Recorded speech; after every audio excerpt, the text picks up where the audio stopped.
அனைத்து நல்லுள்ளங்களுக்கும் என் அன்பான வணக்கங்கள். நான் உயர்கணித தேவசார ஜோதிடர் என் ஜெயக்குமார். 12 ராசியின் வரிசையில் கடைசியாக மீன ராசிக்கு இந்த சனீஸ்வரனுடைய தாக்கம் எப்படி இருக்க போகுது அப்படின்னு சொல்லி பார்க்கலாம். முதல்ல ராசியில் சனீஸ்வரன் இருக்கிறது உங்களுக்கு ஒரு பலம். 12ஆம் அதிபதி ராசியில் இருக்கிறாரு அப்படின்றலாம் பார்க்காதீங்க. இது கோச்சாரத்தில் நகர்ந்து கொண்டு இருக்கும் சனீஸ்வரன் லக்னத்தில் இருக்கிறது உங்களை காப்பாற்றும், உங்களை பாதுகாக்கும். சனீஸ்வரன் இருக்கக்கூடிய இடத்தை பாதுகாப்பார். அது பார்க்கக்கூடிய இடங்களை தான் கொஞ்சம் பாதிக்கும். அப்படிங்கிறப்ப 3வது ராசியை பார்க்குறாரு. 3வது ராசியில் என்ன இருக்குதுனாக்கா தகவல் தொடர்பு அப்படிங்கிறது இருக்குது. செல்ஃபோனுங்கிறது அங்கே தான் இருக்குது.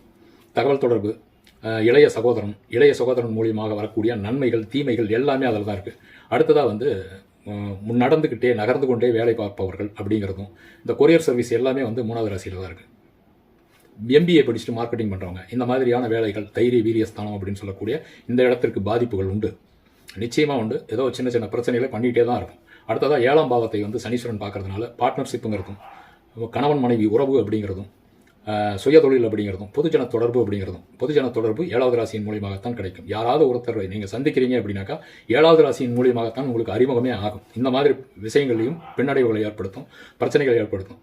முக்கியமாக கணவன் மனைவி உறவுகளுக்குள்ளார ஏதாவது ஒரு பிள்ளங்கத்தை பண்ணும். அடுத்ததாக 10வது ராசியை பார்க்குறாரு. தொழில் சமாச்சாரங்கள், ப்ரமோஷன் கேட்டு அப்ளை பண்ணியிருக்கிறவங்களுக்கு இப்போ ப்ரமோஷன் கிடச்சிடும், வேலை இடத்த மாற்றிடும். காரணம், குருவும் சனீஸ்வரனும் ஒரே இடத்தை பார்த்தாக்கா நிச்சயமாக அந்த இடத்துல ஒரு மாற்றம் நடக்கும். நிறைய பேர்கள் தொழிலை மாற்றிக்கக்கூடிய சூழ்நிலை ஏற்பட்டிருக்கும். தொழிலில் பெரிய பிரச்சனைகளை சந்திச்சிருப்பீங்க. அடுத்ததாக 12வது ராசியில் ராகு பகவான் இருக்கிறதுனால விரய செலவுகள் மிகப்பெரிய அளவில் வரும்.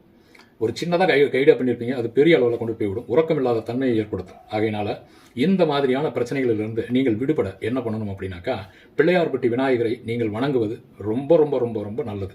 அதில் செவ்வாய்க்கிழமை இல்லைனாக்கா சனிக்கிழமை, இந்த 2 நாட்களில் நீங்கள் பிள்ளையார்பட்டி விநாயகரை வணங்கணும். யாராவது முடிஞ்சால் போயிட்டு வாங்க. அப்படி முடியல அப்படின்னாக்கா உங்கள் வீட்டுக்கு பக்கத்தில் இருக்கிற விநாயகருக்கு கல்லையும் வெல்லமும் வச்சு சாமிக்கு வச்சு படைச்சி சாமியை சுற்றி வந்துட்டு பின்னாடி முதுகு பக்கமாக ஒரு நிமிஷமாவது நின்று அமைதியாக மௌனமாக நின்றுட்டு அந்த தெய்வத்தை வணங்கிட்டு ஒரு 10 நிமிஷம் அந்த கோயிலில் உட்காந்துருந்துட்டு அந்த கடலை வெள்ளத்தை பொட்டுக்கல்லையும் வெள்ளத்தையும் வச்சதை அங்கே இருக்கிறவங்களுக்கெல்லாம் கொடுத்துருங்க. பக்கத்தில் எறும்பு புத்து ஏதாவது இருந்துச்சுனாக்கா அந்த புத்தில் கொஞ்சம் போட்டுருங்க. இதை மட்டும் தவறாமல் சனிக்கிழமையோ இல்லை செவ்வாய்க்கிழமையோ பண்ணுங்கள். உங்களுக்கு வரக்கூடிய இன்னல்கள் தணிஞ்சு நீங்கள் சிறப்பான வாழ்க்கை வாழலாம். 6வது மாதத்துக்கு மேலே குருவனுடைய அனுகிரகம் உங்களுக்கு மிகப்பெரிய அளவில் கிடைக்க போகுது. அற்புதமாக நீங்கள் வாழணும்னு இந்த பிரபஞ்ச பேராற்றலை கேட்டுக்கொண்டு மீண்டும் அடுத்த நல்ல பதிவில் சந்திப்போம். நன்றி, வணக்கம்.